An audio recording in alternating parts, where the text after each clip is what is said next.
olin kunagi noorena pioneerilaagris ja siis Tartu Ülikooli tudengid olid seal kasvatajad. Ja siis ma kunagi küsisin ühe nii-öelda kasvataja käest, et mis ülikoolis sa õpid. Ja see kasvataja solvus nii hingepõhjani ja ütles, et Eestis on ainult üks ülikool. Ja 88 aasta oli tõesti Eestis ainult üks ülikool ja sellele ma valisin Tartu Ülikooli. Esimesel kursusel me käisime ära 50-kesi. Nüüd teisel kursusel juhtus see, et me olime esimene lend, keda ülikoolist enam sõjaväkke ei võetud.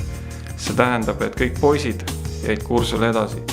Siis teine moment oli see, et Vene sõjaväest pääseti ära siis 1 aasta teenimisega. Need, kes olid 1 aasta ära teeninud, tulid meie kursusele. Ja tulid ka need, siis, kes olid 2 aastat ära teeninud. Nii et meie teisel kursusel oli, meie kursuse suurus oli 100 inimest. Ja see oli väga kirju seltskond. Meie kursuselt on sellised ümmargused 50 inimest, kes käivad ikkagi endiselt väga tihedalt läbi, peetakse kursuse kokkutulekuid ja suheldakse muud moodi. Ja paljud neist on jäänud ka spordi juurde, nii et on võimalik neid kohata siis kõik võimalikel rahva spordiüritustel, mis on nagu eriti positiivne. Ja selline aukartus ülikooli ees oli algusest peale.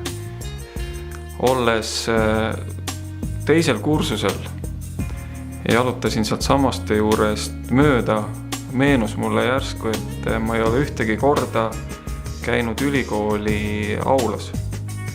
Ja siis ma võtsin nagu enda jaoks sellise otsuse, et ma ei lähe ka enne sinna, kui ma olen ülikooli lõpetanud.